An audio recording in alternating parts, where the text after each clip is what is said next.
Bom, uma boa noite para todos nós.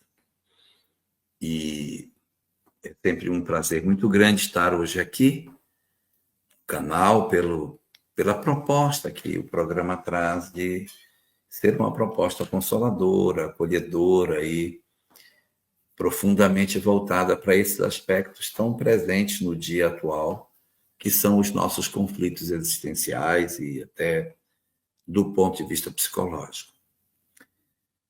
Hoje o nosso tema fala sobre Jesus e as apóstolas. E a música de abertura que a gente teve, ela cita 7 personagens diferentes do Evangelho. Quem faz uma audição atenciosa do que a música propõe, o primeiro personagem que ele traz para a gente é a mulher Cirofenícia, aquela que diz: Senhor, até os pães se alimentam das migalhas que caem da mesa dos seus senhores. Então a Sâmia já abre logo de cara com a história de uma mulher fenícia, né? Ela tem sangue fenício também, e o Cristo então atua e socorre a filha desta mulher que estaria doente. A segunda que é citada na música é a mulher samaritana, aquela que encontra Jesus ao pé do poço de Sicar e tem aquela conversa e que abre a Samaria para que Jesus inicie sua pregação nessa região. A terceira das mulheres é a mulher hemorroíça, aquela que tinha fluxo de sangue e que, tocando Jesus, foi curada. A quarta é a mulher do vaso de alabastro, aquela que beija, derrama o óleo de alabastro nos pés dele e beija os pés chora e com suas lágrimas umedece e enxuga com seus próprios cabelos. Depois nós temos uma outra mulher que é, depois da mulher da Labra, adúltera.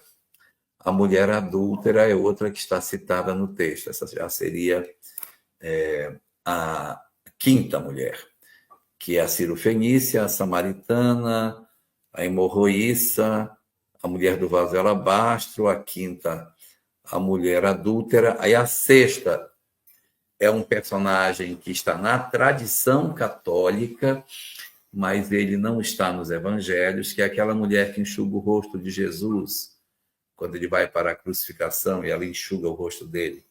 Existem algumas mensagens mediúnicas que sugerem que a mulher que enxuga o rosto de Jesus indo para a cruz seria a mesma mulher hemorroíça, mas nós temos algumas notícias mediúnicas nesse sentido, né? E essa mulher não está no Evangelho, nem as quedas de Jesus não estão, né? A gente, quando se aproxima do conteúdo da Igreja Católica, fala das 3 quedas que Jesus teve, até a primeira queda, a segunda queda e a terceira queda. Só que nenhuma dessas quedas aparece no Evangelho. Elas estão na tradição católica, mas elas não estão contempladas dentro da leitura efetivamente do Evangelho. E a última dessas personagens é uma personagem, Camila, Verônica. Você sabe que Verônica não é um nome judeu, né? Como é que uma mulher vai ser judia com o nome Verônica? Porque o nome dela foi sofrendo alterações ao longo do tempo, assim como não existe Tiago no Evangelho. Você tem Jacó. Então é Jacó, Jacó, Jacó, Jacó, Tiagó, Tiago. Foi assim que de Jacó virou Tiago. E o nome de Verônica não é Verônica. O nome dela é Berenice. Então, Berenice, Veronique, Veronique, Veronique, Verônica. Então, o nome vai sofrendo corrupções ao longo do tempo e existem algumas citações, né, de médiuns que são seguros, né, mas que falam isso. Só que é aquela coisa, mesmo sendo um médium seguro, se você não tem confirmação, você guarda e espera uma confirmação para garantir a universalidade dos ensinos dos espíritos. Mas há notícias nesse sentido na obra da Amélia Rodrigues. E nós temos o último dos personagens citados na música, são as filhas de Jerusalém. filha de Jerusalém, não choreis por vós, chorai antes por vós mesmas e por vossos filhos. Então, são algumas das personagens femininas que atravessaram a vida de Jesus. Tem muitas outras, né? Tem muitas, algumas até com nome, como Joana de Cusa, que não aparece nessa letra de música. Nós temos Maria de Cleófas, que também não está aí nesse texto. Susana, que também não aparece. Então, tem vários personagens citados no Evangelho e que não estão presentes nessa letra dessa música. Mas essas 7 aí nos dão uma certa leitura do quanto o Cristo ele é significante na vida das pessoas, porque em todas essas ocorrências dessas mulheres e das outras que não estão citadas, o Cristo sempre comparece na vida delas com um aspecto consolador, um aspecto mais de cuidado, de zelo, o que é muito importante naquele período de tanta opressão, de tanta desigualdade. Nós hoje temos, sim, problemas de desigualdade entre homens e mulheres. Mas na época em que Jesus viveu conosco, nossa, era muito mais difícil ainda. Porque as pessoas, elas simplesmente segregavam a mulher de maneira muito clara a um segundo plano. Elas não tinham direito à herança, elas não tinham direito a praticamente nada. A função delas era cuidar da prole, ponto, acabou. Então, havia uma separação muito nítida de funções na sociedade de Israel. As mulheres não tinham acesso a muita coisa. Mas não era só em Israel, não. Aquela região do mundo antigo ali, tudo era assim. Você pode ver que não tem nenhuma senadora romana, só tem senador. Você não tem nenhuma imperadora. Não tem imperadora. Você tem... Imperadora é diferente de imperatriz. Tá? A imperatriz é a esposa do imperador, assim como a embaixadora é a mulher que faz o papel da embaixada. E embaixatriz é a esposa do embaixador. Então, você não tem nenhuma imperadora, você tem imperatrizes, que são as esposas dos seus governantes. Ou seja, há muita sinalização machista ao longo de todo esse tempo. Hoje a gente ainda tem, mas a tendência é que esse distanciamento vá diminuindo. E o Cristo, com essa visão de vanguarda, de entendimento da igualdade das criaturas, trata de forma muito igual. Né? Quando ele coloca Maria no meio das pessoas, Maria de Betânia, para que ela aprendesse, dizendo: Maria escolheu a melhor parte, a qual não lhe será tirada, mostrando que ela poderia estar, sim, entre os homens, por que não? Quando ele permite que todas elas participem da sua vida, das suas pregações, dos seus momentos de ensinamento, sem segregá-las, sem tratá-las como se elas fossem indivíduos de segunda categoria, é também um indicativo muito forte da percepção do Cristo de igualdade entre os sexos, que é tão fundamental e tratado, inclusive, em O Livro dos Espíritos, quando Allan Kardec discute conosco a chamada Lei de Igualdade, na terceira parte do Livro dos Espíritos. Mas o nosso tema de hoje fala de Jesus e as apóstolas. Reparem que não é os apóstolos, são as apóstolas. Esse termo apóstolo é um termo assim muito controverso, porque a gente pode encontrar mais de uma definição para esse mesmo objeto.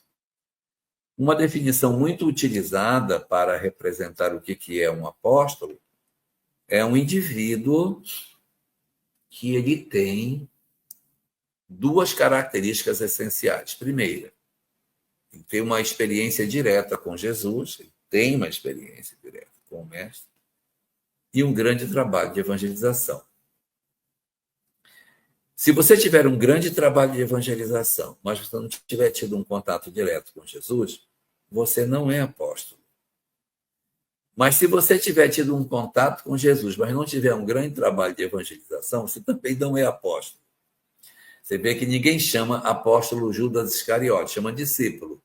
Mas ele nunca foi apóstolo. Por quê? Porque ele não promoveu um processo de divulgação, mesmo tendo convivido perto de Jesus. E você vê a figura de Paulo de Tarso, que já entrou no cristianismo após a crucificação de Jesus, e, portanto, Jesus já havia sido crucificado quando Paulo ingressa no cristianismo. Mas, mesmo assim, ele é chamado de apóstolo dos gentios. Por quê? Como pode, Amanda, ele que ingressou no cristianismo após a crucificação, não tendo tido esse contato da convivência com o Cristo, ser chamado de apóstolo, até porque o trabalho de evangelização dele é gigantesco? A resposta está no seguinte ponto. Ele teve uma experiência pessoal com Jesus. Teve. Então, é essa experiência espiritual que ele teve nas portas de Damasco que valida Paulo na condição de apóstolo. Você tem Francisco de Assis, ele não é apóstolo. Não é apóstolo. Porque ele não teria tido um contato direto com o mestre. Então, ali, entre as mulheres que conviveram com Jesus, a proposta e o que se esperava que essas mulheres empreendessem dentro da circunstância social e até política em que elas estavam inseridas, é que elas se ativessem às suas funções fundamentais familiares. Então, mesmo elas tendo um contato com Jesus, não se esperava que elas fossem grandes divulgadoras do Evangelho. Entretanto, nós temos a personagem Maria de Magdala, que, se nós formos observar o que Maria fez após a crucificação, nós poderíamos dizer que, sim, Maria de Magdala poderia ser inclusa na condição de uma apóstola, porque teve um contato direto com ele e promoveu um magnífico trabalho de divulgação. A mesma coisa a gente poderia dizer de Joana de Cusa, né? Joana de Cusa teve uma experiência pessoal com ele e hoje faz um excelente trabalho de divulgação de sua mensagem. Então, torna-se aí apóstola também. E outras personagens do Evangelho que tiveram um contato direto com ele lá atrás, mas que promoveram a sua transformação e, ao mesmo tempo, um grande trabalho de divulgação dessa mensagem, podem ser categorizadas à condição de apóstolas. Não há um uso muito comum dessa terminologia para as mulheres que participaram do Evangelho, porque se observa muito o trabalho de ida, de viagem, de ir para levar, e as mulheres não tinham essa função, elas eram funções mais restritivas. Por isso que Maria de Magdala é lembrada que ela não era casada, ela não tinha família, não tinha marido, não tinha filho para tomar conta. Então, para ela, ficava muito mais fácil essa movimentação para a divulgação da mensagem, né? Bom, mas isso tudo, Amanda, é só para a abertura do nosso trabalho de hoje, né? Porque as discussões sobre mulher, sobre igualdade, sobre o futuro da nossa humanidade diante do espírito feminino, e todas as questões que envolvem esses aspectos são indiscutivelmente essenciais para a nossa noite de hoje. Então, mais uma vez, parabéns a todas e que Deus abençoe o nosso trabalho. É interessantíssimo isso que você traz, Jorge, porque a gente, às vezes, fica imaginando assim, nossa, será que teve apóstolas mesmo, ou então não foi divulgado, ou da forma como você traz, é importante a gente refletir, porque tem essas duas questões, né? Você ter contato direto com Jesus e fazer a propagação da Boa Nova, né? Ou seja, ir de pregar o evangelho a todo canto, isso é muito importante trazer, porque assim, quando a gente para pensar, né? Poxa, apóstolos, mas será que teve mesmo ou não? Então, é uma questão, às vezes, como você também trouxe, a gente tem desse conhecimento, a questão cultural de não valorização da mulher em si. Veja, você trouxe aí que ela era apenas uma para cuidar da prole, ou seja, para que ela fosse a provedora da família em termos de nascer filhos, né? Ou seja, perpetuar aí a sucessão familiar, não ter direito à opinião, não opinar em nada, ser tratada como um objeto.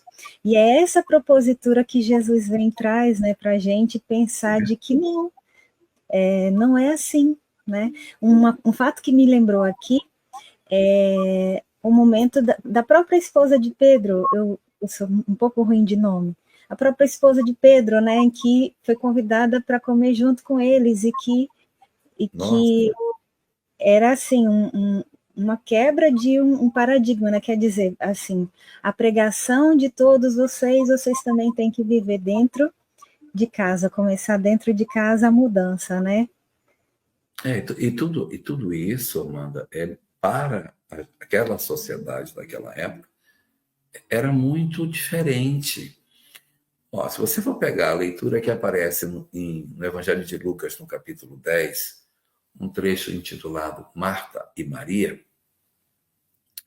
conta que Jesus foi visitar Maria e Marta e seu irmão Lázaro em Betânia, e Jesus começou a pregar para os homens, e Maria se sentou para assisti-lo, e Marta repreende, assim, Senhor, não te incomodas que Maria me deixe fazer tudo sozinha?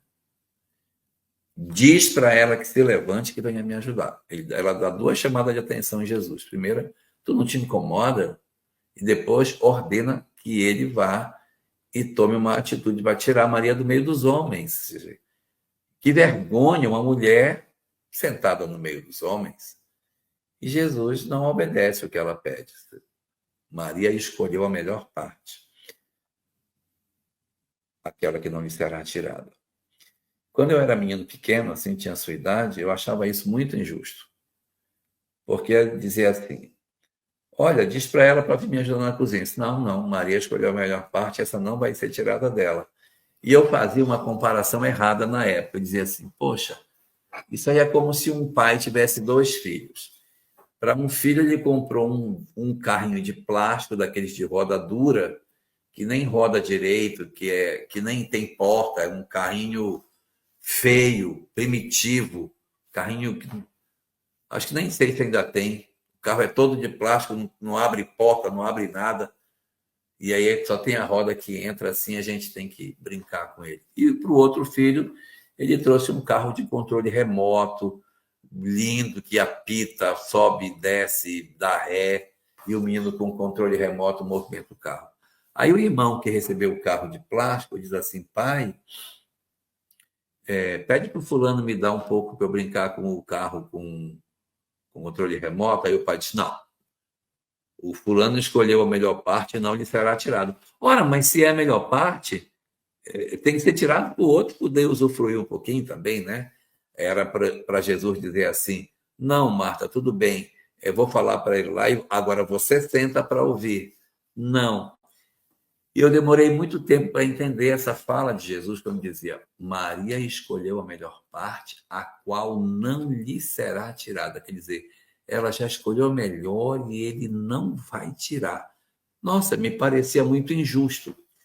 Quando eu fui ler em Esperanto a tradução, aí eu entendi. Porque quando você constrói a frase no outro idioma, você consegue ter a chance de ver aquela mesma frase construída de maneira diferente. E lá dizia assim, Maria escolheu a melhor parte, a qual não pode ser tirada. Porque ela não pode ser tirada. Por que a parte é melhor? Porque não pode ser tirado. Quem pode arrancar de Maria o conhecimento espiritual? Então ela escolheu a melhor parte, exatamente aquela parte que não há quem tire conhecimento espiritual de ninguém. Uma vez absorvido, não há como tirar. Então, o que ele estava dizendo para Maria, para Marta, era o seguinte: Marta, eu não estou preocupado com a comida que vai ser servida. Não importa. Esquece isso. Ele diz para ela, Marta, Marta, estás muito angustiada, mas só uma coisa é importante. E ela não estava com a coisa importante. Maria escolheu a melhor parte, a qual não lhe será tirada. E aí você vai entender que ele está dizendo o seguinte, Marta, não quero saber disso aí não, deixa isso aí, depois te come. Se não tiver para comer, não come. Agora, isso aqui é importante, senta, vai ouvir também você. Mas era, na época, uma coisa escandalosa, uma mulher sentada no meio dos homens estudando. Né? Você não tem rabina no judaísmo, não tem rabina. Você tem só, até para você entrar numa yeshiva para estudar a Torá, só os homens entram na yeshiva. Mulheres nem entram numa yeshiva para estudar. Não estuda, não precisa. Tem filhos. Não é assim que as coisas funcionam. Então, isso tudo mostra como a sociedade antiga tinha uma separação muito nítida entre o masculino e o feminino. E um ponto assim importante que a gente reflete também a gente enquanto mulher. Veja, ela, mulher, não refletiu e trouxe um pensamento machista, achando que aquilo era verdadeiro. Ou seja, ela nem parou para pensar que assim, será que eu não tenho também direitos a poder estar sentada? Então, aquilo está tão enraizado, né? Claro. Uma coisa tirada também. A avó dela não teve, a mãe dela não teve, por que ela vai ter? A sociedade era assim, acabou, ponto. Não abre espaço para discussão. Até o próprio conhecimento, né? O próprio estudo não se era tirado. Então, como você bem lembrou aí, o conhecimento ele abre muito os nossos olhos. Né? Eu costumava até dizer antes, o conhecimento é libertador, mas depende. Então, eu mudei agora. O conhecimento, ele traz muitas reflexões para a gente saber exatamente aquilo que a gente está fazendo, se condiz mesmo com as nossas convicções, né? E Jesus, como é que sintetizou isso? Conhecereis a verdade. E a verdade vos libertará. Mas tem que conhecer a verdade. Se você não conhecer a verdade, você não se liberta. Exatamente. Né? Então, se você estuda dentro de um contexto em que a sociedade tem seus preconceitos, você automaticamente se consagra a uma repetição desse mesmo tipo de comportamento, né? Uhum, A Maria José Gervásio, ela trouxe aqui um comentário antes mesmo de começar a live, né? São as apóstolas mesmo? E aí eu acredito que ela, com a sua explicação também, com a explanação, ficou claro com isso, mas se você quiser comentar alguma coisa com relação a isso, né? Comento, porque, veja, as pessoas estão acostumadas a ver Jesus e os apóstolos. E a gente até repetindo, Amanda, esse mesmo modelo de pensamento, a gente traz para o hoje a ideia de que sim, não, os homens, né? As mulheres não, né? E realmente, pelo contorno que a sociedade judaica possuía naquele período, acabava acontecendo que sim, somente com a nossa capacidade de acreditarmos que o mundo é feito apenas para ser tocado pelos homens é que a gente constrói essa sociedade que a gente tem. Existe um texto de Vinícius, na sua obra, muito interessante, em que ele diz o seguinte, que o grave problema da humanidade é que ele sempre foi tocado pelos homens, não foi tocado pelas mulheres. E as mulheres, quando assumiram determinados postos de comando, assumiram como se homens fossem e não mulheres. Então, a gente viveu sempre dentro de um psiquismo feminino, ou um psiquismo masculino. Aí ele faz uma comparação, dizendo o seguinte, que a humanidade critica muito a vaidade feminina. Nossa, mas a mulher é um ser muito vaidoso, meu Deus, é muita vaidade. O homem não tem vaidade. Aí ele diz, não, a vaidade do homem é pior do que a vaidade da mulher, porque a vaidade do homem é que gera a guerra. A vaidade do homem gera guerra. Não, mas o meu poder, eu como rei, eu vou invadir, eu vou fazer. E a vaidade da mulher, ela tem um outro propósito. Claro, a gente está falando aqui de arquétipos, né? São arquétipos, mas, logicamente, evidentemente, existem as suas exceções. Mas só para a gente perceber como o mundo sempre se conduziu dentro de uma leitura muito masculina. A gente sempre foi muito voltado para uma leitura masculina da nossa sociedade.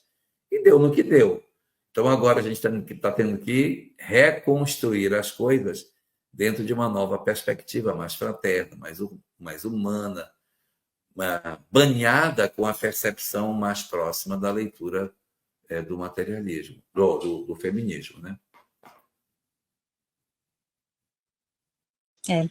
A gente tem aqui também uma pergunta do Artênios Felipe.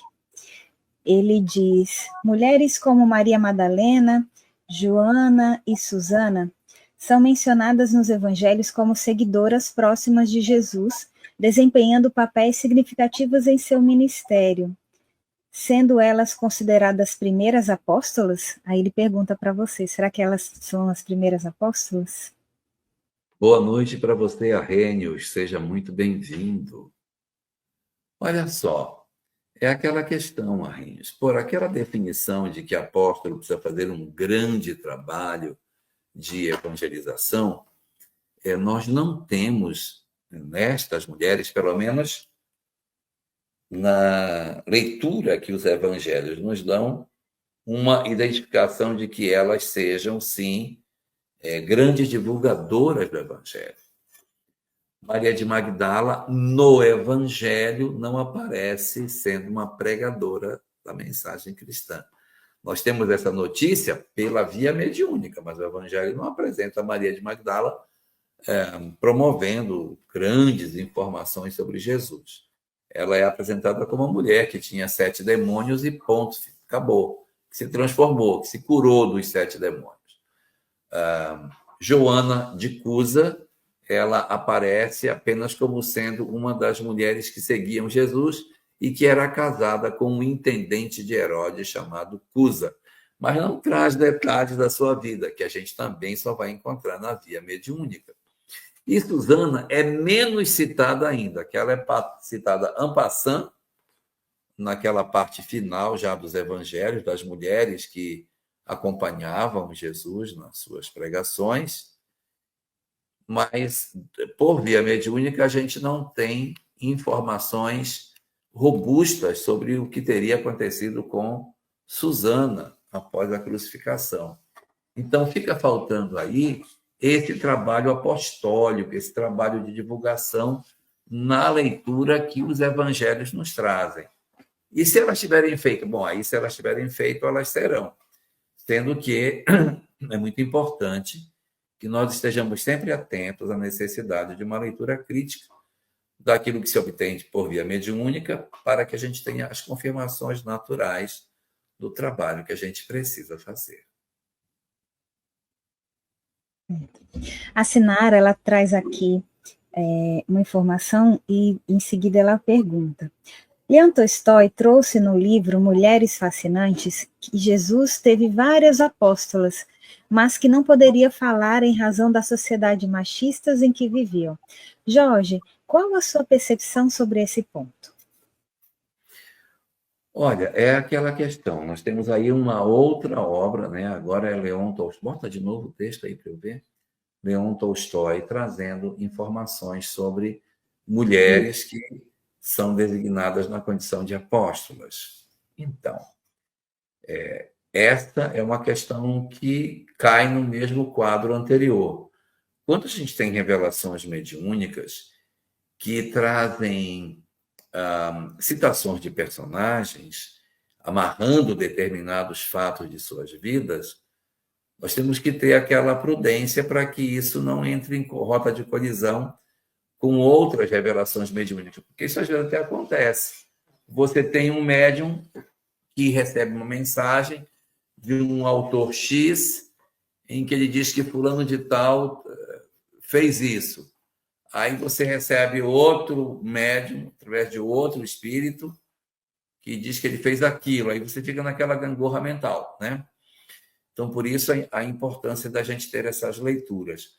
Isso é diferente, em termos de necessidade da universalidade dos ensinos, quando o que se oferece não é sobre nenhum personagem, mas um raciocínio, uma compreensão, uma releitura dos princípios espíritas, que você não precisa ficar aguardando confirmação, porque aquilo já está dentro do corpo doutrinário. É apenas uma organização dos conteúdos para que você veja de outra maneira. Quando isso acontece, a gente recepciona esse material e já os coloca na condição de divulgação dentro das leituras espíritas que a gente faz. Vou dar um exemplo do que eu estou falando. A obra psicológica de Joana de Ângeles traz muita coisa inédita, muita coisa. Mas tudo isso que ela traz não é se referindo a ninguém em particular, porque sabe fulano, por exemplo, fulano era primo de não sei quem, e ele reencarnou como não sei quem. Não tem isso na obra psicológica de Joana. O que nós temos são leituras do processo de autoencontro, de transformação. Então, as mensagens e as informações que ela nos traz são informações que já dá para a gente dizer assim, olha, isso aqui a gente pode acomodar por dentro do conteúdo doutrinário, porque não entra em rota de colisão. São releituras de questões que são banhadas com a leitura da própria psicologia, orientada à luz da doutrina espírita. Então, quando a gente se depara com uma informação assim, muito reveladora, e nesses tempos de internet tem acontecido muito, eu vejo assim algumas lives que o pessoal gosta de trazer notícias sobre a vida de A, de B, fulano era isso, era aquilo, foi aquilo, aconteceu tal coisa, aí faz umas conexões que a gente ouve e as pessoas até perguntam, olha, não sei, vamos aguardar que outros autores nos confirmem para que a gente possa validar esse conteúdo. Então, a gente tem tanta informação espírita que nós não precisamos nos abraçar com aquelas que a gente tem a menor dúvida, deixar para ficar só com aquelas que são as que verdadeiramente compõem o edifício doutrinário que Kardec nos legou. Até porque ele dizia assim, é melhor rejeitar 99 verdades do que admitir uma mentira. E é isso mesmo. Então, muitas coisas Kardec viu, anotou, mas não colocou nas suas obras, porque poderiam ser interpretadas de maneira diferente. Eu vou dar 2 exemplos.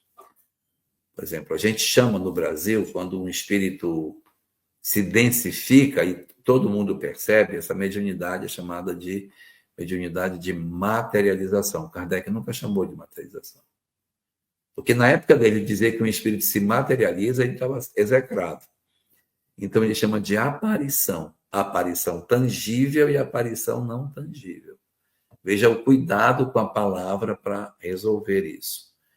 E uma segunda situação em que isso acontece é quando as pessoas falam que Kardec nunca falou de cidade no mundo espiritual. Isso não tem. Não tem. Isso é invenção do André Luiz. Mas quando você vai no capítulo 3º do Evangelho segundo o Espiritismo, no item 2, que tem 2 parágrafos, se você pegar o segundo parágrafo, e mais especificamente o último período composto, que está após um ponto em seguida, você vai ver Kardec falando que existe também, além dos planetas, moradas que Deus concebeu, que não estão circunscritas a nenhum lugar e também não estão localizadas num lugar específico. São moradas não circunscritas. Se elas não estão em planeta, elas estão aonde, essas moradas? Hein? Onde elas estão? Então, ele deixa ali essa informação. E a gente sabe, item 55 do capítulo 1º da Gênesis, que a mensagem espírita é uma mensagem progressiva. E por ser uma mensagem progressiva, ela é uma mensagem que vai admitindo novas informações e impulsionando o seu conteúdo a ficar cada vez mais rico. Sim. A gente tem uma pergunta aqui da Cíntia Orozco. Só que eu não consegui compreender. Eu vou passar para ver se Jorge consegue. Se não, Cíntia, a gente vai... Imagine eu vou compreender. Ela pergunta, o que escolhemos? O material ou o espiritual? Em que sentido, né, Eu Cíntia? sei, Porque, você sabe? eu sei.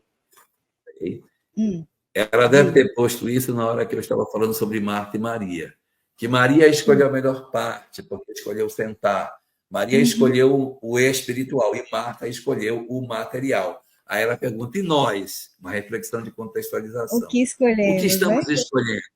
Estamos escolhendo o material, estamos escolhendo o espiritual, porque alguns de nós ingressamos no movimento espírita e nos dedicamos a uma fazeção das coisas do movimento e esquecemos da nossa transformação, acreditando que o objetivo da mensagem espírita é que a gente trabalhe incessantemente a ponto de não ter tempo para refletir e fazermos as nossas transformações íntimas.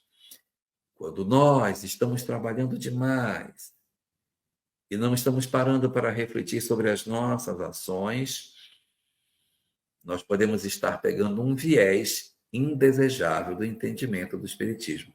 Nós temos que ter tempo para pensar, para refletir. E as pessoas dizem assim, Amanda, você não tem tempo para isso. E a vida é um corre-corre igual doido. Acorda de manhã, pulo da cama, berra ruim na escola, pega na escola, faz o almoço, não sei o quê, lava isso, lava, passa, cozinha, faz supermercado, volta. Aí Santo Agostinho disse, não, eu sei. Faz na hora de deitar, porque na hora de deitar você vai deitar, não vai? Então é antes de dormir, porque aí você já fez tudo que tinha que fazer, agora você vai deitar para dormir. Quando você for deitar, aí você para e pensa. Tá bom?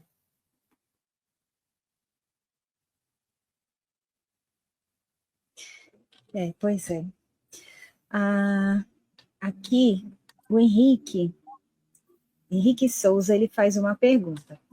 Jorge, podemos afirmar que, além dos apóstolos catalogados nos livros da Bíblia, temos também incontáveis apóstolos e apóstolas anônimos ao longo da história e do tempo? Olá, Vera, boa noite para você. A Vera é que faz a pergunta no nome do Henrique. Ah, sim. Né? A Vera está atrás do Henrique, está vendo ali na foto? Tô vendo. Eu imaginei, quando você falou Vera, eu disse, deve ser ali. Deve ser dessa foto. É que eu brinco com o Henrique, dizendo que não é ele que faz as perguntas, que a pergunta é tudo da Vera, que a Vera é que faz as perguntas e que ele só fica colocando o nome dele na live. Vamos lá, Henrique. Sim, é verdade, existem muitas pessoas anônimas, muitas. O que é muito bonito, não é? Porque nós não podemos imaginar que todas as pessoas que serviram ao Cristo deixaram seu nome na história.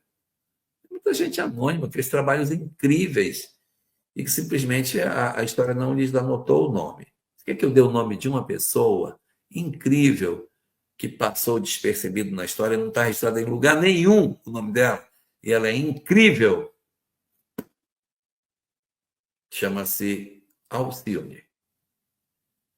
Alcione não está nos livros de história. Ela não existe. Aquela mulher é incrível, mas ela não existe. Se você pega Célia Lúcius, do livro 50 anos depois, que é uma mulher incrível também, alguns até dizem que uma é reencarnação da outra, mas Célia Lúcius, ela está registrada na história, ela é Santa Marina na Igreja Católica. Se eu pegar a história de Santa Marina, porque ele era irmão Marinho, e de Marinho ele virou Marina, ok? Por isso que é Santa Marina. Então, a história de Santa Marina é a história de uma mulher que entrou numa instituição como homem, viveu como homem entre eles, só quando morreu foi saber que era mulher. Que é a história de Lúcia, de Célia Lúcius. Então, a gente tem aí, essa mulher é uma mulher incrível, mas o nome dela está na história. Agora, a Alcione não está, não. Não está em lugar nenhum. Resultado, Graça Lazzarini. Nós temos, sim, muitas histórias anônimas. E aí, Henrique, os grandes nomes do cristianismo que foram devorados pelos leões, que deram seu testemunho naquele período, e ao longo dos séculos subsequentes, quantos homens foram sacrificados em nome da ideia cristã? nem sabemos o nome deles. Homens e mulheres incríveis, sim, nós temos muitos que fizeram grandes obras e nós não sabemos realmente o nome deles.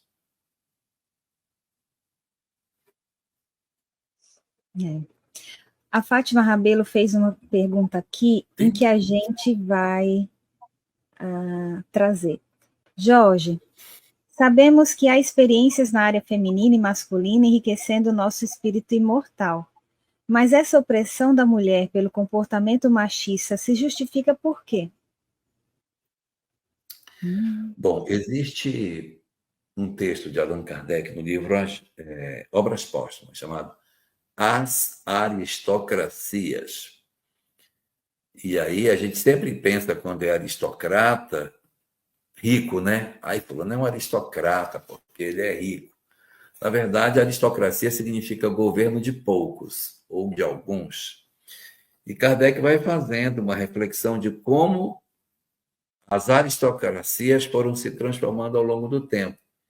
E houve uma aristocracia muito longa na história da humanidade, que é a aristocracia do mais forte, o governo do mais forte, que é um governo muito próximo da natureza animal. Você vê que na matilha, o lobo, que é o mais forte, o cão, que é o mais forte, é o cão que vai comandar. Numa alcateia, a mesma coisa. O lobo mais forte é o macho alfa que vai comandar toda a alcateia, ou toda a matilha, ou o bando, ou manada, sei lá.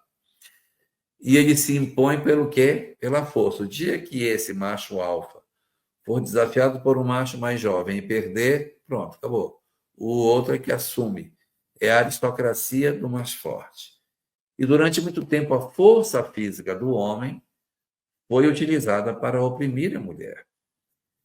E isso aconteceu, não foi numa cultura só, não. Nas diversas culturas da humanidade, a força física do homem foi utilizada como instrumento de opressão. Tem uma ideia, no Brasil, nosso querido Brasil, foi agora, em fevereiro de 32, não me lembro a data agora, não, foi agora, esse mês, que nós celebramos mais um aniversário do direito da mulher votar, que foi dado em 1932. Então, antes de 1932, a mulher nem votava. Você pensou em vocês? Não tinha direito a voto. É uma coisa que hoje a gente para e pensa, gente, mas como assim? Por que não tinha? Por que não tinha? Não tinha porque não tinha. Hoje a gente vê, olha para trás e diz, gente, mas que louco, que coisa mais desigual. Atualmente ninguém consegue conceber a mulher. Imagine se você dissesse, olha, a partir de hoje, mulher não vota. Isso é uma insanidade no dia de hoje. Mas, 1932, está bem aí. Eu ainda era solteiro quando, em 1932, quando essa lei saiu. Quer dizer, poxa, o negócio tem 93 anos que aconteceu. Eu era solteiro porque eu não tinha casado com a Sami ainda, né? Então eu era solteiro. Você nem tinha chegado no mundo, né? Mas então não tinha casado com ela, né? Sim. Eu era solteiro. Era. Jorge, o tempo Foi. está um pouquinho apertado, a gente sabe também da Vamos ser sua mais agenda. rápido, então. Não, Vamos mas para as assim, considerações, e aí você já responde essa pergunta do Arrhenius, não, Felipe. eu queria fazer uma outra proposta para você. Sim, pois não. Quem perguntou vai ter. Fecha a entrada de pergunta, Sinara. Sim. Fecha a entrada e eu vou responder todas que tiverem aí no buffer. Porque aí, quem perguntou, a gente atende, para não ficar ninguém indo para casa. Se alguém perguntou, porque quer saber, né? A gente só tem uma pergunta e os É? outros são comentários, né? Um comentário é do Ernesto, né, que ele diz, boa noite. A perseguição às mulheres remonta, porque é um tema que a gente falou também aqui, né? Boa noite. A perseguição às mulheres remonta de eras priscas, logo, não é fato recente a violência contra mulheres. Só Sim. com uma mudança na sociedade receberemos essa violência sem limites. Perceberemos. Não receberemos. Eu acho que Perseveremos. perseveremos, eu acho que também. E Mas aí vem... não, mas eu quero fazer um comentário rapidinho para o Sim. Ernesto. Como é que Deus nos ensina a não sermos violentos? Encarnação. Na medida em que a sociedade vai permitindo que o espírito encarne nos dois flancos da vida, ele vai aprendendo que assim não deve ser e automaticamente vai promovendo uma transformação da criatura e ela vai aprendendo a estar mais desperta com relação a essa questão da opressão. Certo. E aí a última pergunta aqui que a gente tem, que é do Arrhenius Felipe, né? A orientação de Jesus para as mulheres foi marcada por igualdade, compaixão e inclusão? E aí você já aproveita e já faz aí suas considerações finais. O tempo todo, Arrhenius, o tempo todo. Você não percebe em Jesus tratando as mulheres de maneira diferente dos homens. Ele trata as mulheres de uma maneira muito igualitária. Talvez o evento mais marcante nesse sentido é a passagem da mulher adúltera, né? Porque a mulher deveria ser condenada e ele diz: atire a primeira pedra que estiver isento de pecado. E não tira delas responsabilidade, mas pergunta aos outros: e vocês? Vocês estão tudo bem, então? Ninguém aqui está fazendo nenhuma bobagem. Então, isso mostra a percepção que ele tinha de igualdade, o que é uma posição de extrema vanguarda na época que ele viveu. Quem defendeu essa ideia de igualdade da mulher em relação ao homem não tem isso. Por mais lúcidos que os rabinos tenham sido à época do Cristo, como Rabi Akiva, Shimon Bar Yochai, Hillel, Eliezer, meu Deus, um monte de rabinos fantásticos que existiram. Eles não falam de mulher igual ao homem. Homem, mulher, mulher, né? Então, assim, Jesus trata tudo de uma maneira muito igualitária. Você percebe que ele tem uma capacidade muito grande de envolver ambos nas suas pregações, seguido por um monte de mulheres. Qual era o rabino que era seguido por mulheres? Rabino. E quando a mulher tocou na veste dele, aquela mulher que tocou na veste dele cometeu um monte de erro de uma vez só. Primeiro que mulher menstruada não pode tocar em nada, ela nunca poderia tocar em nada. E ela toca, e quando ela toca num homem, segundo erro. Terceiro, esse homem que ela toca é um mestre, é um rabi. Como que ela toca num mestre? O cara não é marido dela, não é nada. Ela vai e toca nele. Meu Deus, é uma transgressão atrás da outra. E ele não a repreende. Ao contrário, ele diz: quem me tocou, que de mim saiu virtude. E aí ele faz com que ela apareça, e ele não diz: o que é que você tinha? Apenas diz: vai, que a tua fé te salvou. Essa capacidade de inclusão, Arrhenius, é singular em Jesus, essa habilidade de entender a alma humana e oferecer para ele, para a alma humana, esse lenitivo do Evangelho. E uma obra que Joana de Ângeles nos legou, nos oferecendo tudo isso de maneira muito clara, é o livro Jesus e Atualidade, que é uma obra onde Jesus é trazido não como o Messias, não como o governador planetário, não como o salvador da humanidade, não como o Filho de Deus, ele não é trazido de forma nenhuma. Sim. Nós temos uma reapresentação de Jesus de uma maneira como ele nunca foi apresentado antes. Jesus, o terapeuta divino, em que ela vai mostrando como que as palavras dele são extremamente terapêuticas, vai cruzando com os adoecimentos da alma e a palavra que o Cristo usou. Depressão, tem essa aqui. Ansiedade, tem essa aqui. Violência, tem essa aqui. Desamor. Então, ele pega 20, a autora pega 20 dramas que a criatura humana possui e vai oferecendo com a mensagem do Cristo o lenitivo terapêutico que o Evangelho oferece, mostrando o Evangelho como o quê? Como uma grande terapia das almas enfermas. E aí, evidentemente, mulher e homem estão todos eles colocados da mesma forma. Você ainda me ouve? Te ouço sim, só não estou vendo mais sua imagem, só estou vendo um uma Ai, figurinha. voltou, Agora. voltou. Tinha caído minha imagem aqui. Ah, bom, Jorge, agradeço demais você ter trazido esses temas para a nossa reflexão, porque é um dia especial, sim, para todas nós mulheres, e nós temos o devido valor, né? Não é à toa que a vida é gestada em nós. E a gente é grato por essa experiência, né? E a gente bem sabe, né, Jorge, que em outras experiências passadas também fomos homens. Então, somos gratos a Deus por estarmos mulheres nesta existência. Agradeço aí a sua participação, a participação de todos vocês que contribuíram, enriqueceram grandemente a reflexão do tema de hoje. E aí eu vou pedir para você dar alegria, Jorge, para fazer a prece final de radiação. Pode Tá ser? bom. Pode ser sim. Vamos orar? Senhor Jesus, querido terapeuta das nossas almas enfermas, que conheces os nossos amargores, as nossas horas de angústia, os nossos momentos de solidão, e sabes das muitas oportunidades em que desejamos amor em derredor dos nossos passos. Tu que conheces, Senhor,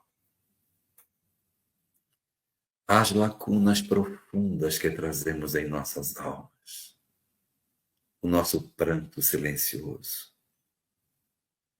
e os muitos momentos em que a vida nos pareceu ser sem sentido, exatamente porque nos faltava uma compreensão mais exata do propósito de tudo. Mas hoje,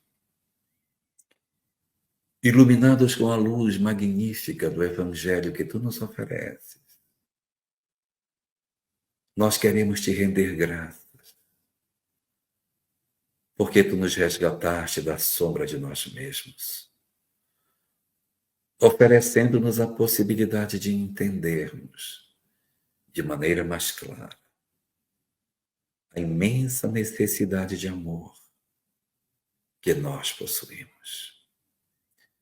Quando tu nos ofereceste o Deus misericordioso e justo, que compreende as nossas fragilidades e que não nos castiga, mas nos recolhe na condição de filhos pródigos, abrindo os braços para que nós sejamos recebidos com festa. Quando tu nos permites, Senhor, que excluídos pela sociedade que não nos entende, sejamos acolhidos nos teus braços. Quando tu nos propões que tenhamos escolhido a melhor parte e que não nos será tirada. Quando tu nos ofereces a oportunidade de termos os nossos fardos suavizados pelo exercício do perdão e do amor, liberando-nos dos sentimentos amargos da culpa, do ódio e de tantas outras experiências que nos tornam profundamente infelizes, nós, Senhor, conseguimos nos libertar das imensas dores que trazemos nas nossas almas. É por isso, Senhor, neste momento particular que tu nos ofereces, a fim de que reflitamos sobre a profundidade de tua palavra, nós queremos te pedir pelos nossos lares, pelos nossos cônjuges, pelos companheiros e companheiras que nós elegemos e que nos elegeram para serem nossos companheiros de jornada. Ajuda-nos a aceitá-los como são. Ajuda-nos a não exigir a perfeição deles como nós também não somos. e concede-nos, ó Senhor, Senhor, a condição augusta de conseguirmos amar aquilo que é imperfeito, de não esperarmos perfeição, mas entregarmos o que tivermos de nós, cicatrizando nas nossas almas as feridas que ainda trazemos abertas. Também te pedimos pelos nossos próprios corações, que ainda trazem muitos machucamentos das histórias afetivas que tivemos, das ausências, das saudades, das circunstâncias da solidão. Que nós possamos compreender a vida espiritual, o sentido profundo da existência humana e a capacidade de entendermos que as nossas dores, que as nossas lágrimas são instrumentos para refazimento dos nossos próprios caminhos. Ajuda-nos, Senhor, para que quando as lágrimas nos visitem, não apenas nos entreguemos a elas, mas que possamos refletir de maneira profunda a razão pela qual ela nos vem e empreendendo mudanças efetivas nas nossas vidas, oferecendo a cada um de nós a verdadeira possibilidade de aproveitarmos a existência para a mudança das nossas rotas espirituais. É por sabermos da diligência do teu amor, em cuidar de nós em todos os momentos, que nós colocamos os nossos corações nas tuas mãos, Senhor, para que tu cuides dele, para que tu protejas a todos nós, para que tu abençoes a todas as criaturas do planeta, muito especialmente aquelas que desta vez encarnaram no corpo feminino. Que todas as mulheres que oferecem o maior contributo de amor à humanidade, que elas possam receber uma bênção muito particular na nossa noite de hoje, deitando sobre seus corações aflitos a graça da tua misericórdia, principalmente sobre aquelas que soluçam a perda dos seus filhos. Que o teu amor infinito esteja sobre todos nós, Senhor, e que as tuas bênçãos estejam conosco, hoje e sempre.